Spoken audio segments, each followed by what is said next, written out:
चंदनपूर नावाचं एक सुंदर हिल स्टेशन, चहूकडे दाट झाडी, धुक्याची चादर आणि डोंगरांच्या कुशीत वसलेलं हे छोटंसं गाव. याच गावात राहुल नावाचा एक तरुण चित्रकार राहायचा. राहुलच्या हाताला जणू जादू होती. तो कॅनव्हासवर निसर्ग असा उतरवायचा की पाहणाऱ्याला तो जिवंत वाटावा.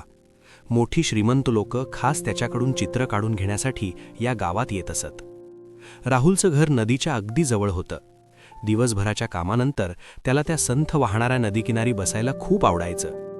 तिथली शांतता त्याला नवी चित्र काढण्याची प्रेरणा द्यायची.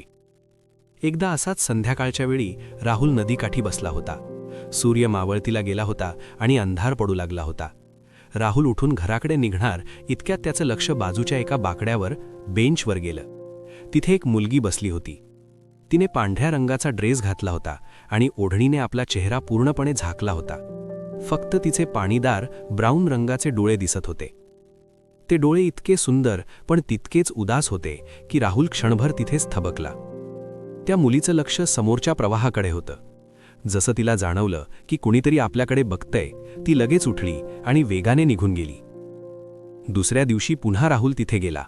ती मुलगी तिथेच होती. आजही तिचा चेहरा झाकलेला होता आणि ती एकटक नदीकडे पाहत होती. तिच्या हातात एक लहान लाकडी बॉक्स होता जो ती घट्ट धरून बसली होती. राहुलला तिच्याबद्दल कुतूहल वाटू लागलं. ही मुलगी गावातली तर दिसत नव्हती. मग ती रोज इथे येऊन कुणाची वाट पाहत असावी? पुढचे 4-5 दिवस हाच क्रम सुरू राहिला. राहुल तिथे जायचा, ती त्याला पाहून निघून जायची. पण एक दिवस मात्र काहीतरी वेगळं घडलं. राहुल बराच वेळ तिची वाट पाहत बसला होता, पण ती आली नाही. तो निराश होऊन निघणारच होता, इतक्यात ती मुलगी धावत तिथे आली. ती खूप घाबरलेली वाटत होती आणि तिचे डोळे अश्रूंनी भरले होते. ती त्या बेंचवर बसली, क्षणभर नदीकडे पाहिलं आणि पुन्हा तशीच निघून गेली. पण या गडबडीत ती आपला तो लाडका बॉक्स तिथेच विसरली.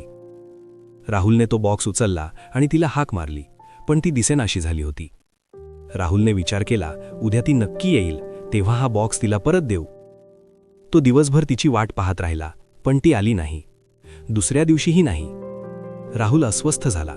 त्याने आसपासच्या लोकांकडे विचारपूस केली, पण कुणालाच त्या मुलीबद्दल काहीच माहिती नव्हती. शेवटी राहावेना म्हणून राहुलने तो बॉक्स उघडून पाहायचं ठरवलं. कदाचित तिच्या घराचा पत्ता त्यात सापडेल या आशेने त्याने बॉक्स उघडला. आतमध्ये एक फोटो होता, एका सुंदर हसऱ्या मुलीचा आणि एका आर्मीच्या वर्दीतल्या तरुणाचा. राहुल तो फोटो पाहून स्तब्ध झाला. तो तरुण दुसरा तिसरा कुणी नसून राहुलचा बालपणीचा मित्र राम होता. राम काही महिन्यांपूर्वीच सीमेवर शहीद झाला होता. त्या बॉक्समध्ये काही जुन्या चिठ्ठ्याही होत्या. राहुलने थरथरत्या हाताने एक चिठ्ठी वाचली.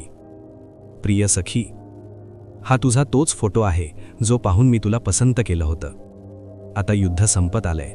मी लवकरच घरी येतोय. यावेळी तुला माझ्या गावात घेऊन येईन. चंदनपूर खूप सुंदर आहे ग. मी कायम इथल्या नदीकिनारी बसून तुझी आठवण काढतो. माझी खूप इच्छा आहे की आपण दोघांनी या नदीकिनारी तासनतास गप्पा माराव्या. मी लवकरच येतोय. राहुलच्या डोळ्यात पाणी आलं. त्याला आता सगळं समजलं होतं.